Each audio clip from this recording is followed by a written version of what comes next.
Chapter 2: The Nationalist Movement in Indo-China.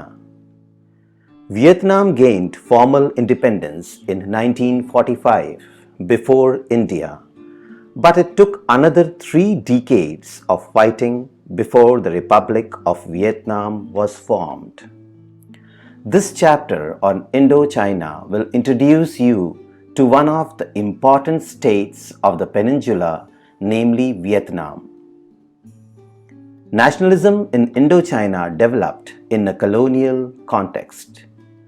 The knitting together of a modern Vietnamese nation that brought the different communities together was in part the result of colonization, but as importantly, it was shaped by the struggle against colonial domination.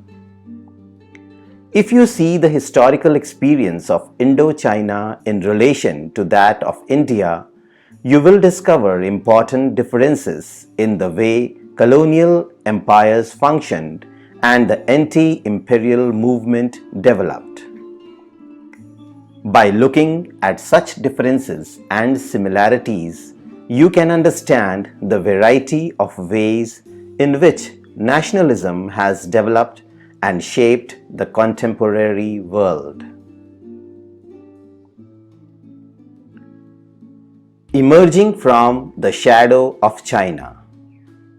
Indochina comprises the modern countries of Vietnam, Laos, and Cambodia. See Figure 1. Its early history shows many different groups of people living in this area under the shadow of the powerful empire of China. Even when an independent country was established in what is now northern and central Vietnam, its rulers continued to maintain the Chinese system of government as well as Chinese culture. Vietnam was also linked to what has been called the Maritime Silk Route that brought in goods, people, and ideas. Other networks of trade connected it to the hinterlands where non-Vietnamese people such as the Khmer Cambodians lived. Colonial domination and resistance. The colonization of Vietnam by the French brought the people of the country into conflict with the colonizers in all areas of life. The most visible form of French control was military and economic domination, but the French also built a system that tried to reshape the culture of the Vietnamese. Nationalism in Vietnam emerged through the efforts of different sections of society to fight against the French and all they represented.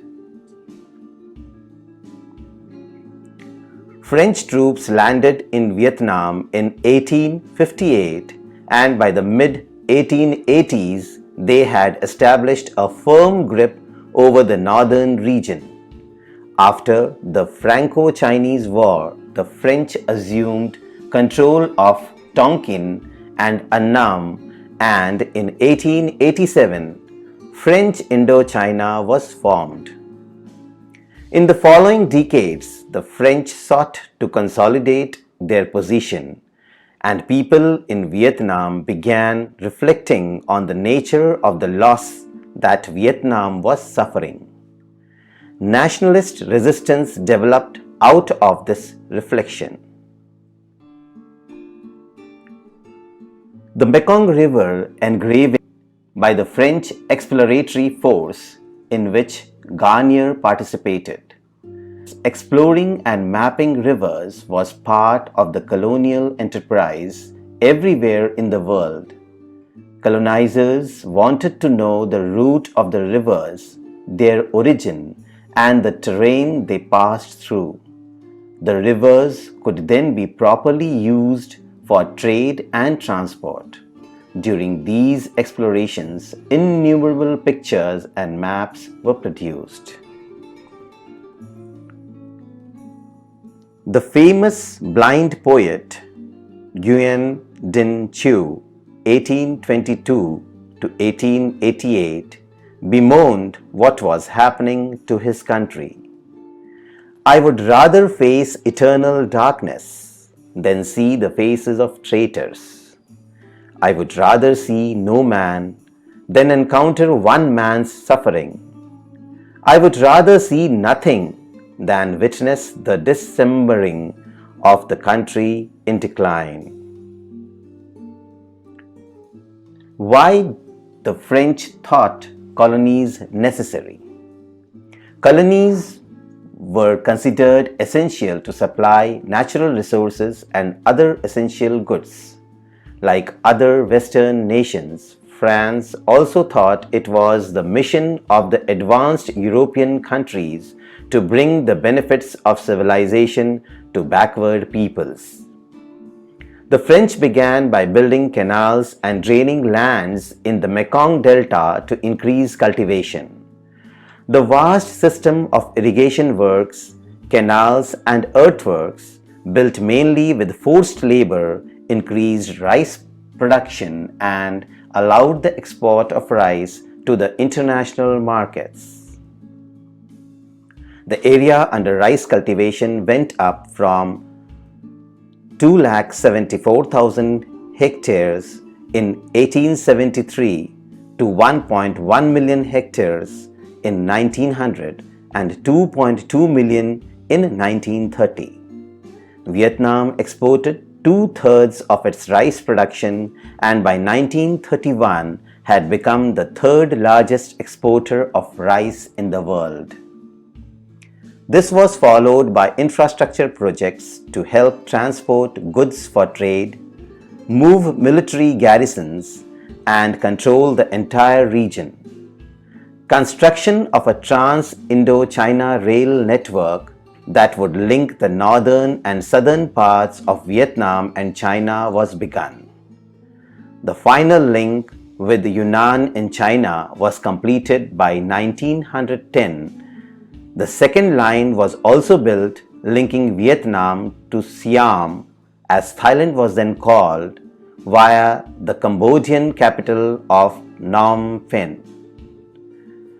By the 1920s, to ensure higher levels of profit for their businesses, French business interests were pressuring the government in Vietnam to develop the infrastructure further. Should colonies be developed? Everyone agreed that colonies had to serve the interests of the mother country, but the question was how? Some like Paul Bernard, an influential writer and policymaker, strongly believed that the economy of the colonies needed to be developed. He argued that the purpose of acquiring colonies was to make profits. If the economy was developed and the standard of living of the people improved, they would buy more goods. The market would consequently expand, leading to better profits for French business. Bernard suggested that there were several barriers to economic growth in Vietnam: high population levels, low agricultural productivity, and extensive indebtedness amongst the peasants. To reduce rural poverty and increase agricultural productivity, it was necessary to carry out land reforms as the Japanese had done in the 1890s. However, this could not ensure sufficient employment. As the experience of Japan showed, industrialization would be essential to create more jobs. The colonial economy in Vietnam was, however, primarily based on rice cultivation and rubber plantations owned by the French and a small Vietnamese elite. Rail and port facilities were set up to service this sector. Indentured Vietnamese labor was widely used in the rubber plantations. The French, contrary to what Bernard would have liked, did little to industrialize the economy. In the rural areas, landlordism spread and the standard of living declined. The dilemma of colonial education. French colonization was not based only on economic exploitation. It was also driven by the idea of a civilizing mission. Like the British in India, the French claimed that they were bringing modern civilization to the Vietnamese. They took for granted that Europe had developed the most advanced civilization. So it became the duty of the Europeans to introduce these modern ideas to the colony, even if this meant destroying local cultures, religions, and traditions, because these were seen as outdated and prevented modern development. Education was seen as one way to civilize the native. But in order to educate them, the French had to resolve a dilemma. How far were the Vietnamese to be educated? The French needed an educated local labor force, but they feared that education might create problems. Once educated, the Vietnamese may begin to question colonial domination. Moreover, French citizens living in Vietnam, called colons, began fearing that they might lose their jobs as teachers, shopkeepers, policemen to the educated Vietnamese. So they opposed policies that would give the Vietnamese full access to French education. Talking modern. The French were faced with yet another problem in the sphere of education. The elites in Vietnam were powerfully influenced by Chinese culture. To consolidate their power, the French had to counter these Chinese influence. So they systematically dismantled the traditional educational system and established French schools for the Vietnamese. But this was not easy. Chinese, the language used by the elites so far, had to be replaced. But what was to take its place?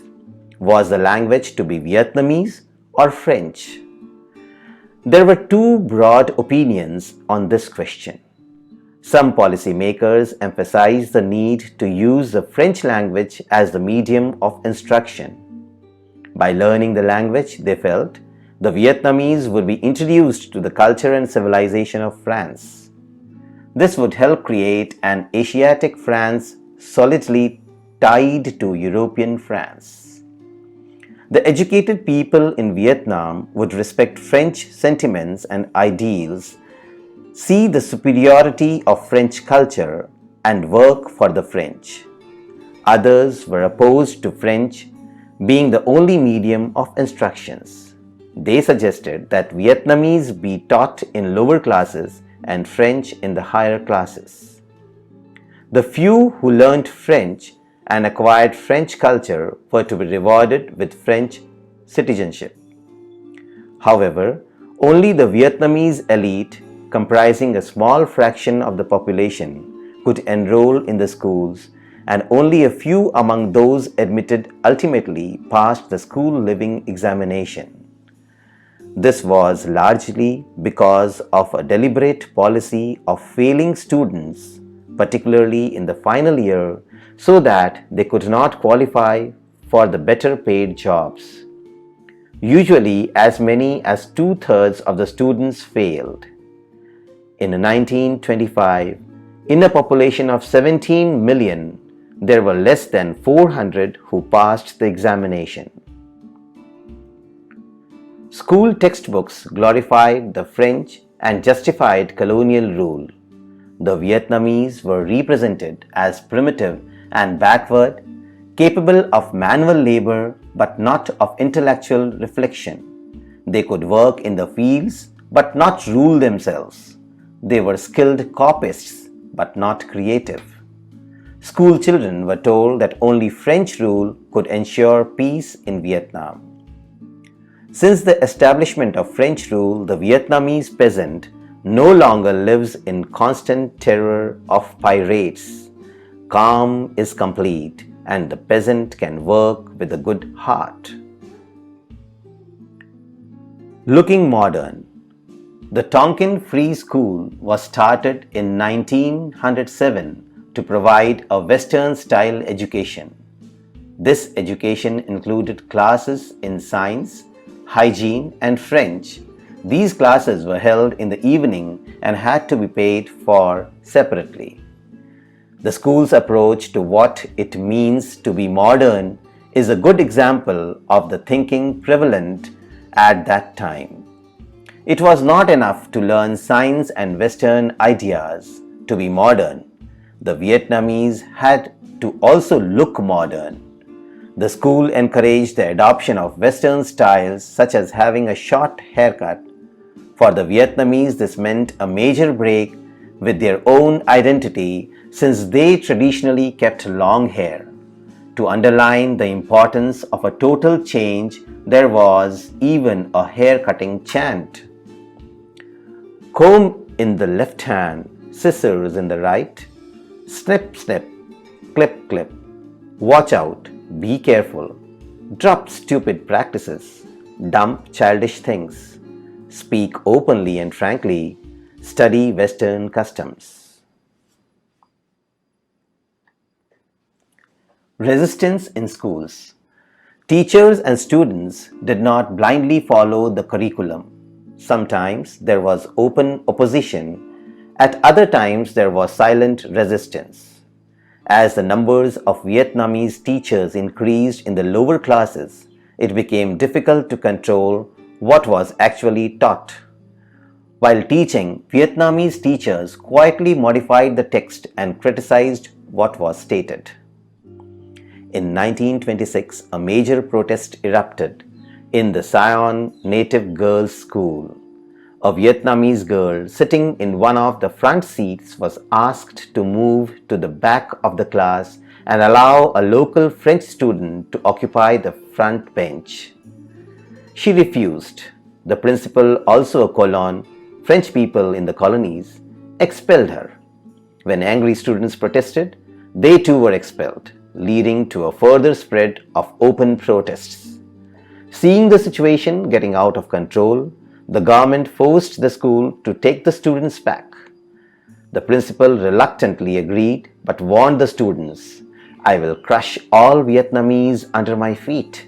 Ah, you wish my deportation. Know well that I will leave only after I am assured Vietnamese no longer inhabit Cochin China." Elsewhere, students fought against the colonial government's efforts to prevent the Vietnamese from qualifying for white-collar jobs. They were inspired by patriotic feelings and the conviction that it was the duty of the educated to fight for the benefit of society. This brought them into conflict with the French as well as the traditional elite, since both saw their position threatened. By the 1920s, students were forming various political parties, such as the Party of Young Annan, and publishing nationalist journals such as the Annanese Student. Schools thus became an important place for political and cultural battles. The French sought to strengthen their rule in Vietnam through the control of education. They tried to change the values, norms, and perceptions of the people, to make them believe in the superiority of French civilization and the inferiority of the Vietnamese. Vietnamese intellectuals, on the other hand, feared that Vietnam was losing not just control over its territory, but its very identity. Its own culture and customs were being devalued, and the people were developing a master-slave mentality. The battle against French colonial education became part of the larger battle against colonialism and for independence. Hygiene, disease, and everyday resistance. Education was not only sphere of everyday life in which such political battles against colonialism were fought. In many other institutions, we can see the variety of small ways in which the colonized expressed their anger against the colonizers. Plague strikes Hanoi. Take the case of health and hygiene. When the French set about creating a modern Vietnam, they decided to rebuild Hanoi. The latest ideas about architecture and modern engineering skills were employed to build a new and modern city. In 1903, the modern part of Hanoi was struck by bubonic plague. In many colonial countries, measures to control the spread of disease created serious social conflicts. But in Hanoi, events took a peculiarly interesting turn. The French part of Hanoi was built as a beautiful and clean city with wide avenues and a well laid out sewer system, while the native quarter was not provided with any modern facilities. The refuse from the old city drained straight out into the river or during heavy rains or floods overflowed into the streets. Thus, what was installed to create a hygienic environment in the French city became the cause of the plague. The large sewers in the modern part of the city, a symbol of modernity, were an ideal and protected breeding ground for rats. The sewers also served as a great transport system, allowing the rats to move around the city without any problem. And rats began to enter the well cared for homes of the French through the sewage pipes. What was to be done? The rat hunt. To stem this invasion, a rat hunt was started in 1902. The French hired Vietnamese workers and paid them for each rat they caught. Rats began to be caught in thousands. On 30th May, for instance, 20,000 were caught, but still there seemed to be no end. For the Vietnamese, the rat hunt seemed to provide an early lesson in the success of collective bargaining. Those who did the dirty work of entering sewers found that if they came together, they could negotiate a higher bounty. They also discovered innovative ways to profit from this situation. The bounty was paid when a tail was given as proof that a rat had been killed. So the rat catchers took to just clipping the tails and releasing the rats so that the process could be repeated over and over again. Some people, in fact, began raising rats to earn a bounty. Defeated by the resistance of the weak, the French were forced to scrap the bounty program. None of this prevented the bubonic plague, which swept through the area in 1903 and in subsequent years. In a way, the rat menace marks the limits of French power and the contradictions in their civilizing mission. And the actions of the rat catchers tell us of the numerous small ways in which colonialism was fought in everyday life. Religion and anti-colonialism. Colonial domination was exercised by control over all areas of private and public life. The French occupied Vietnam militarily, but they also sought to reshape social and cultural life.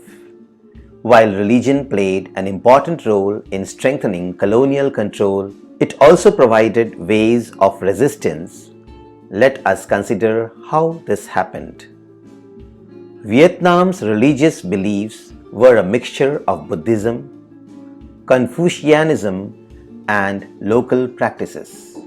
Christianity, introduced by French missionaries, was intolerant of this easygoing attitude and viewed the Vietnamese tendency to revere the supernatural as something to be corrected.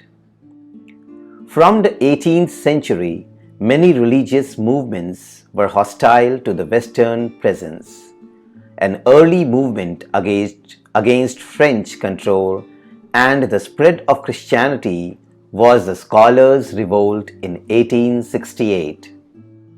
This revolt was led by officials at the imperial court angered by the spread of Catholicism and French power.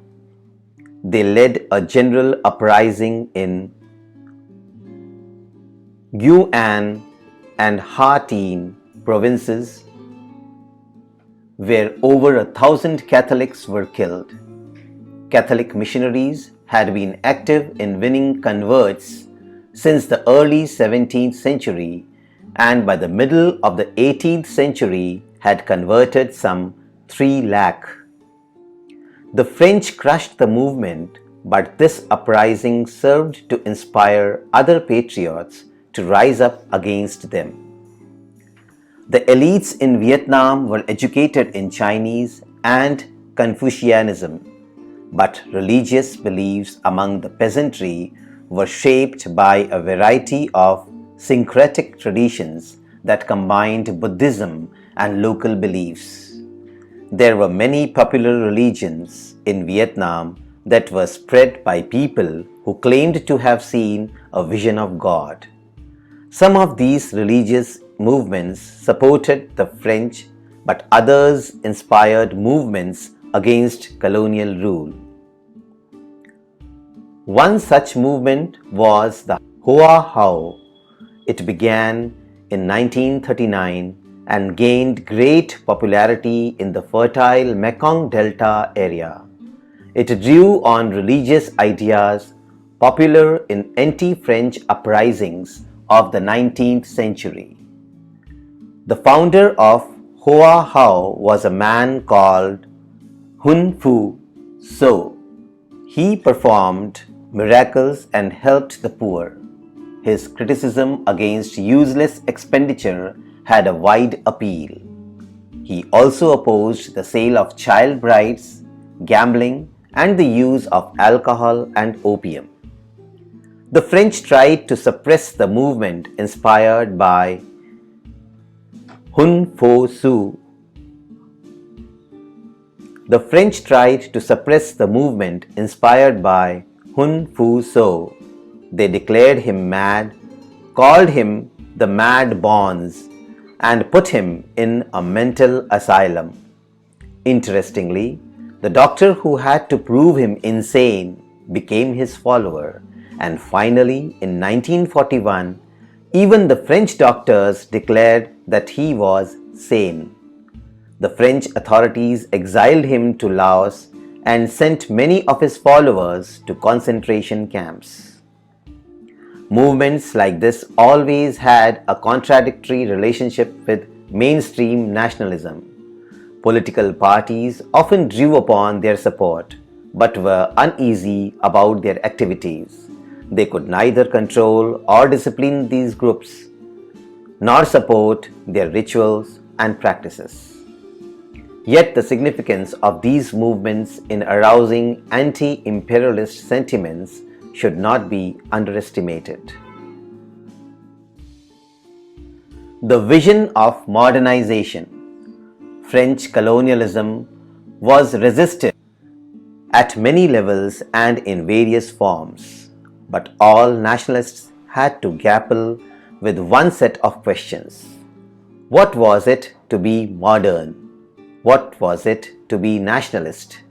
In order to be modern, was it necessary to regard tradition as backward and reject all earlier ideas and social practices? Was it necessary to consider the West as a symbol of development and civilization and try and copy the West?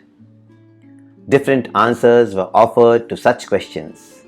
Some intellectuals felt that Vietnamese traditions had to be strengthened to resist the domination of the West, while others felt that Vietnam had to learn from the West even while opposing foreign domination. These differing visions led to complex debates which could not be easily resolved. In the late 19th century, resistance to French domination was very often led by Confucian scholar activists who saw their world crumbling. Educated in the Confucian tradition, Phan Boi Chow, 1867 to 1940, was one such nationalist. He became a major figure in the anti-colonial resistance from the time he formed the Revolutionary Society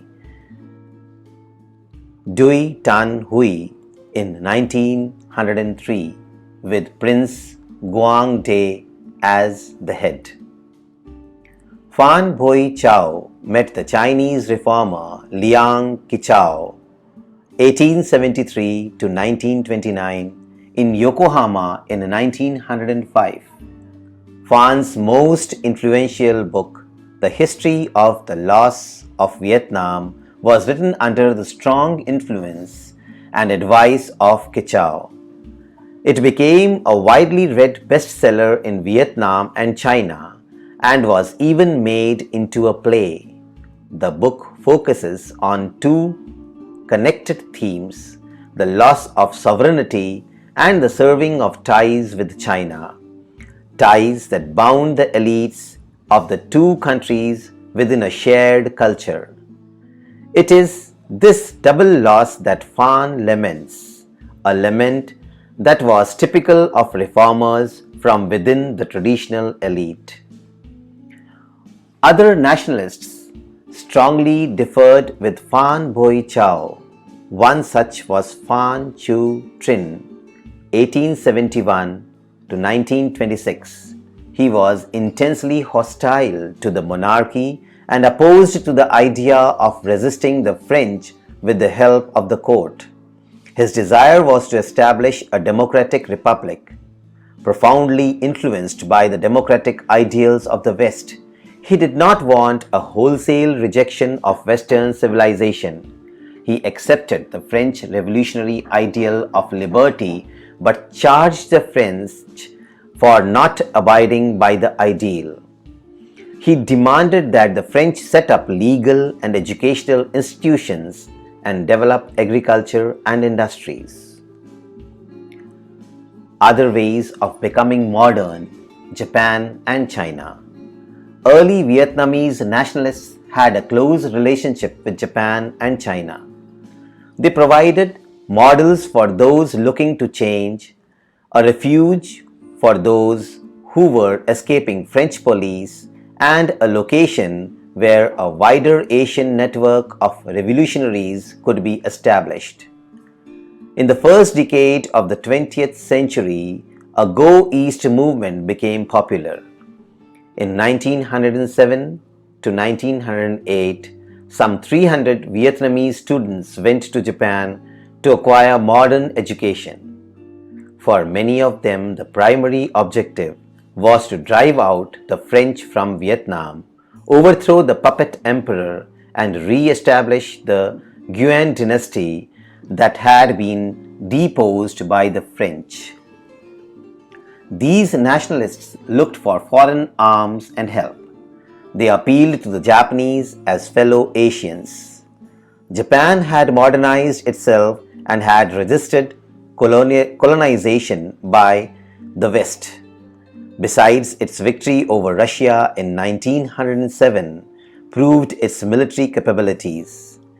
Vietnamese students established a branch of the Restoration Society in Tokyo, but after 1908, the Japanese Ministry of Interior clamped down on them.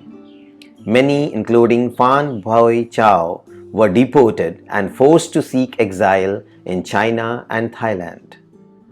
Developments in China also inspired Vietnamese nationalists. In 1911, the long-established monarchy in China was overthrown by a popular movement under Sun Yat-sen, and a republic was set up. Inspired by these developments, Vietnamese students organized the Association for the Restoration of Vietnam, Viet Nam Quan Phuc Hoi. Now the nature of the anti-French independence movement changed. The objective was no longer to set up a constitutional monarchy, but a democratic republic. Soon, however, the anti-imperialist movement in Vietnam came under a new type of leadership.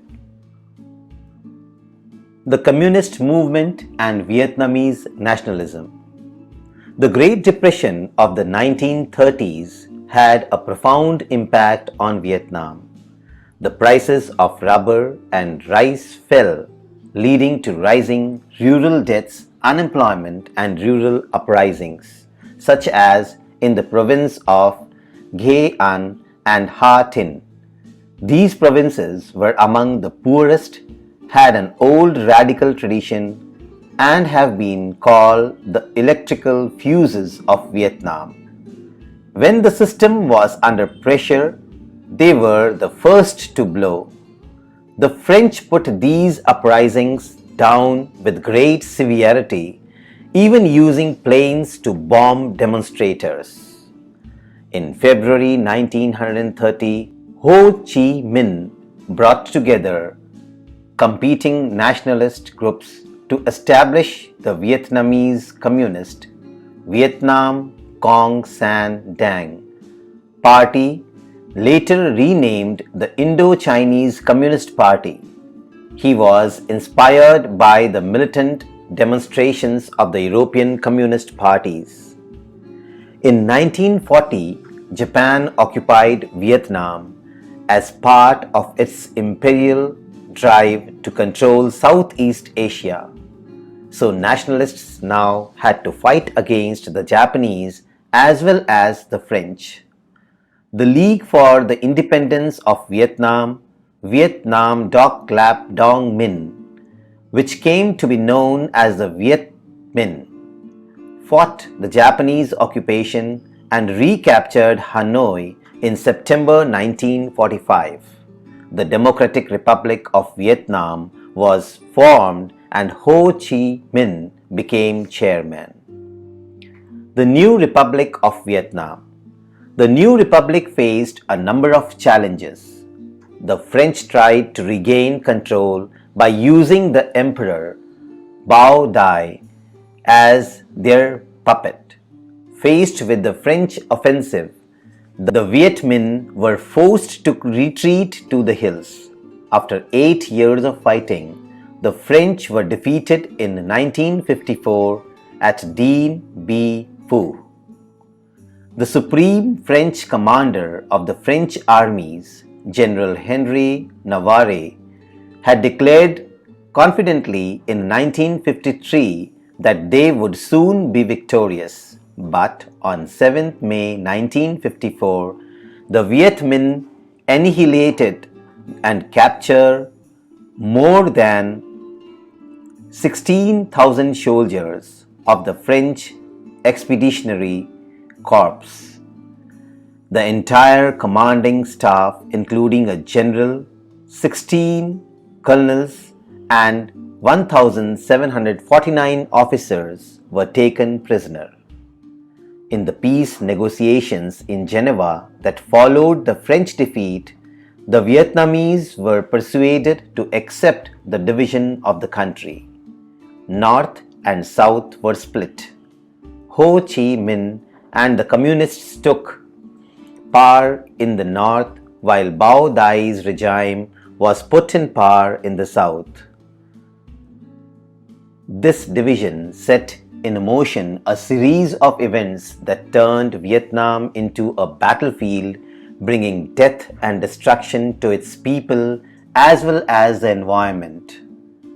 The Bao Dai's regime was soon overthrown by a coup led by Ngo Dinh Diem. Diem built a repressive and authoritarian government.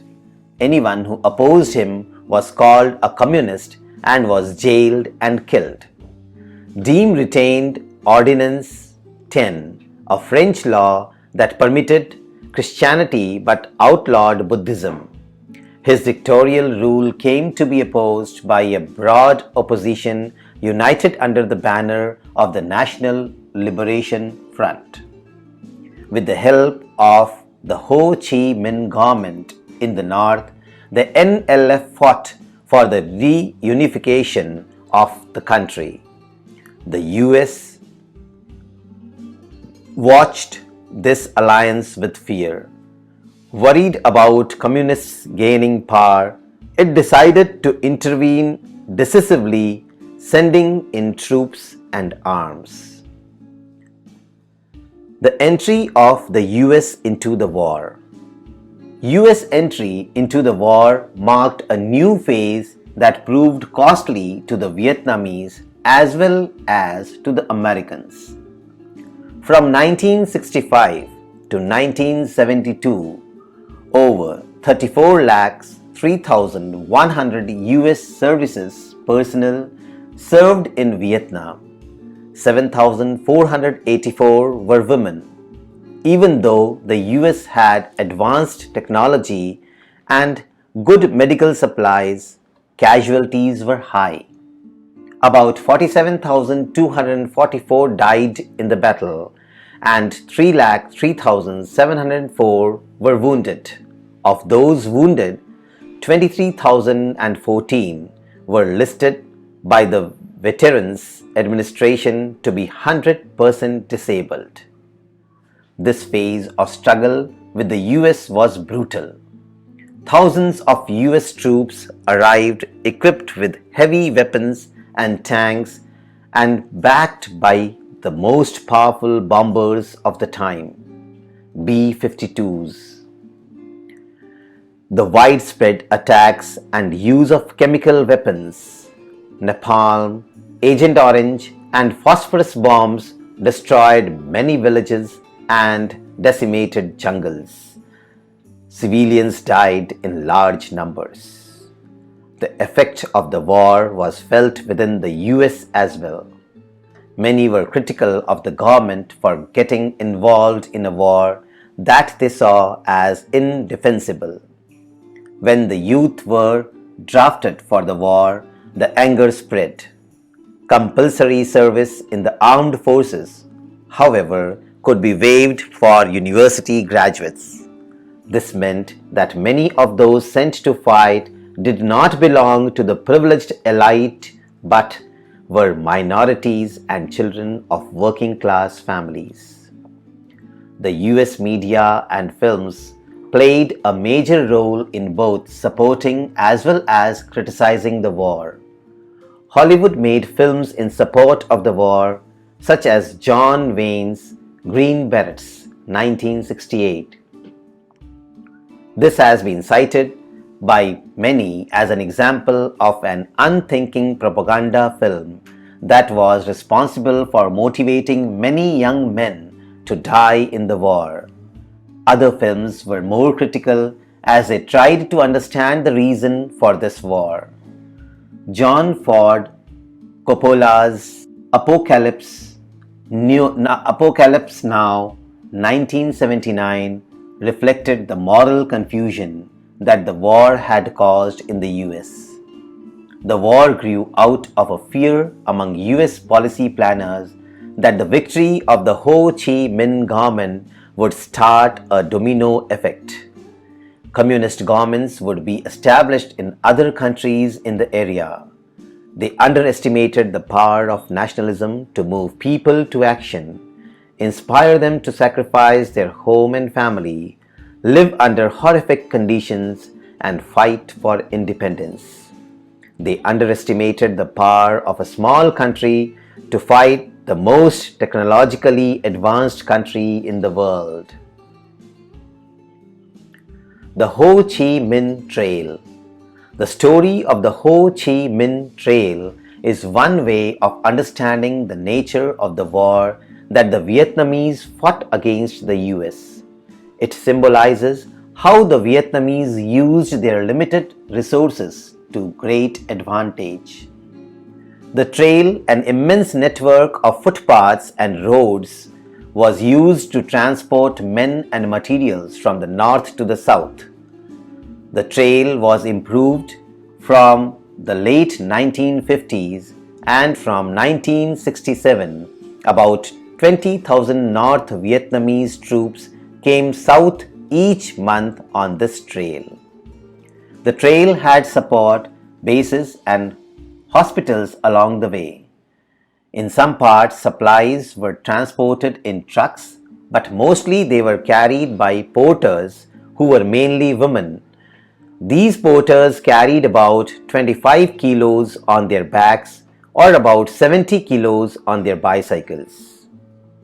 Most of the trail was outside Vietnam in neighboring Laos and Cambodia, with branch lines extending into South Vietnam. The US regularly bombed this trail, trying to disrupt supplies, but efforts to destroy this important supply line by intensive bombing failed because they were rebuilt very quickly.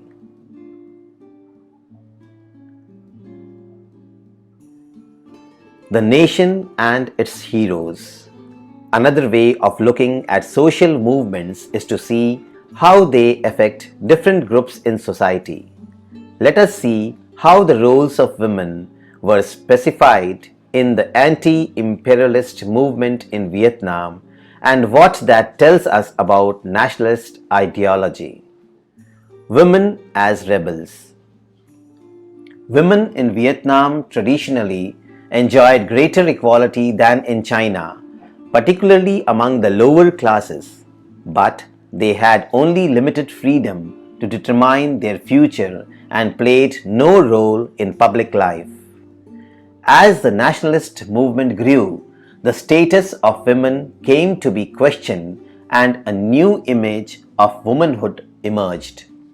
Writers and political thinkers began idealizing women who rebelled against social norms. In the 1930s, a famous novel by Nhat Lin caused a scandal because it showed a woman leaving forced marriage and marrying someone of her choice, someone who was involved in nationalist politics. This rebellion against social conventions marked the arrival of the new woman in Vietnamese society. Heroes of past times. Rebel women of the past were similarly celebrated. In 1913, the nationalist Boi Chow wrote a play based on the lives of the Trung sisters who had fought against Chinese domination in 39 to 43 CE. In this play, he depicted these sisters as patriots fighting to save the Vietnamese nation from the Chinese. The actual reasons for the revolt are a matter of debate among scholars, but after Phan's play, the Trung sisters came to be idealized and glorified.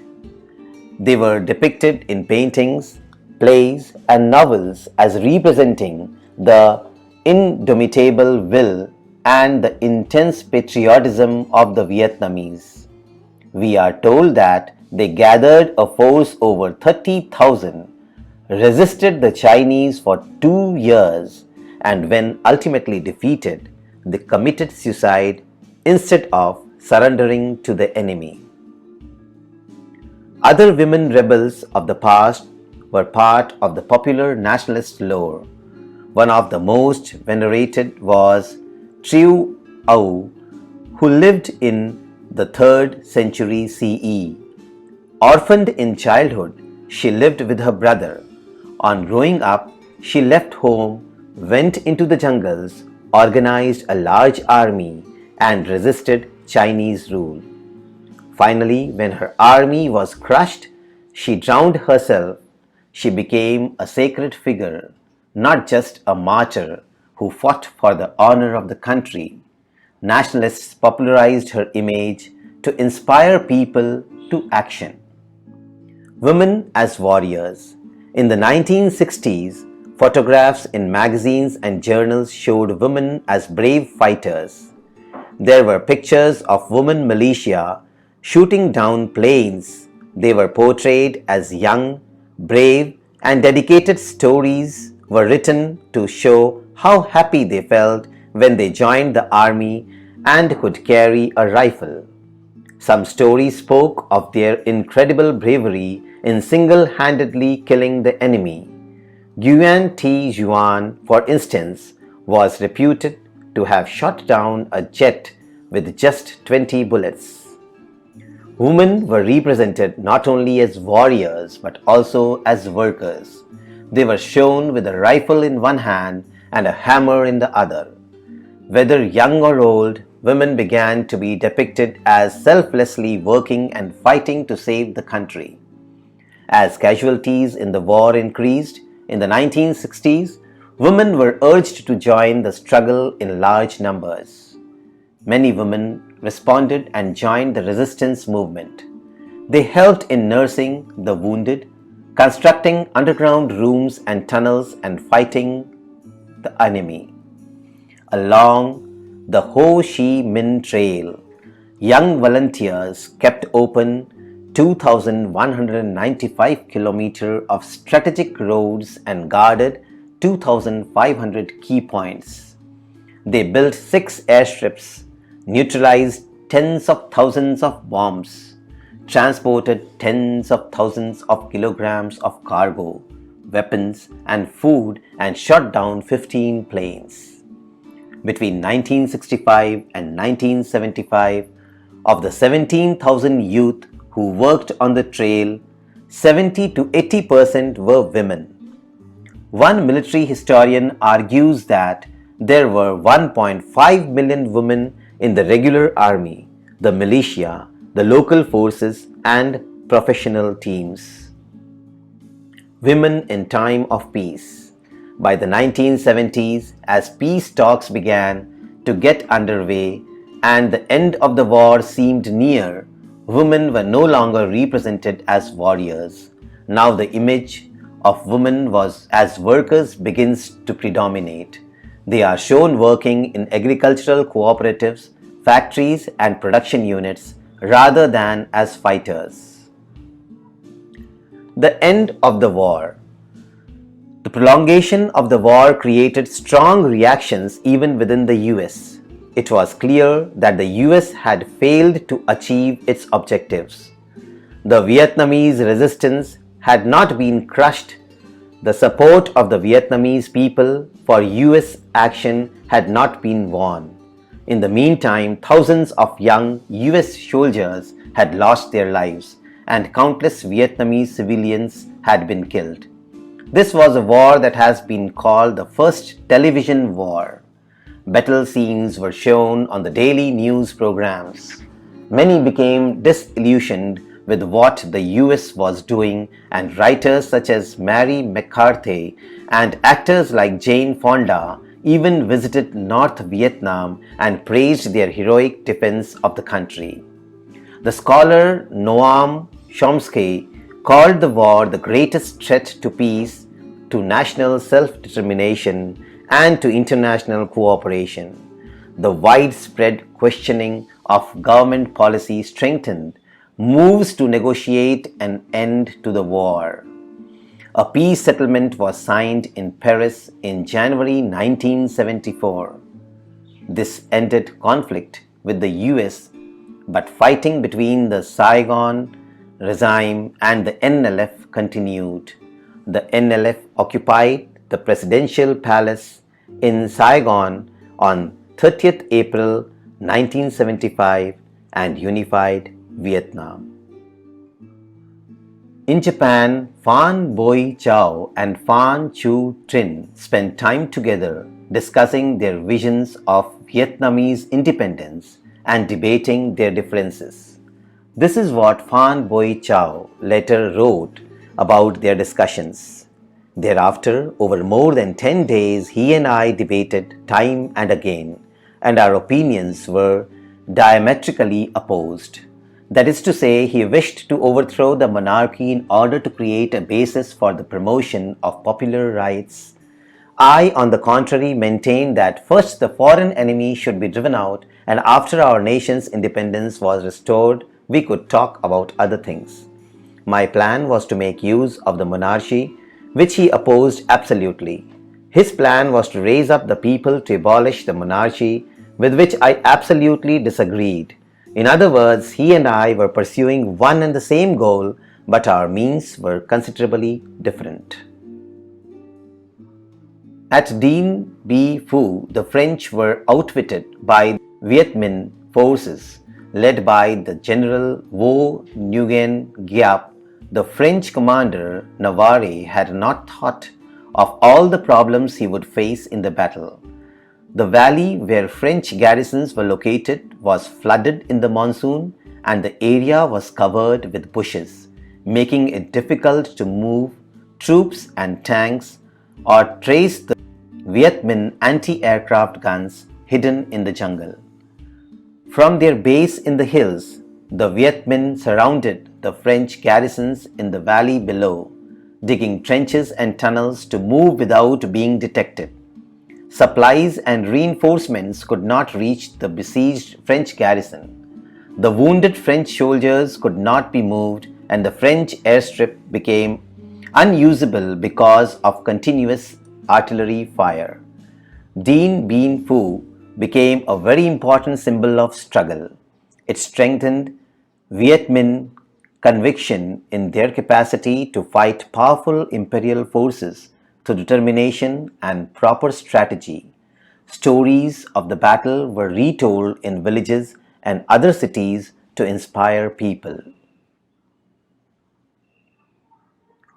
Ho Chi Minh, 1890 to 1969. Little is known about his early life, mostly because Minh chose to downplay his personal background and identify himself with the cause of Vietnam. Probably born as Nguyen Va Van Tan in central Vietnam, he studied at French schools that produced leaders such as Ngo Dinh Diem, Vo Nguyen Giap, and Pham Van Dong. He briefly taught in 1910 and in 1911 learned baking and took a job on a French liner on the Saigon Marseillais run. Minh became an active member of the Comintern, meeting Lenin and other leaders. In May 1941, after 30 years abroad in Europe, Thailand and China, Minh finally returned to Vietnam. In 1943, he took the name Ho Chi Minh, he who enlightens. He became president of the Vietnam Democratic Republic. Ho Chi Minh died on 3rd September 1969. He led the party successfully for over 40 years, struggling to preserve Vietnamese autonomy.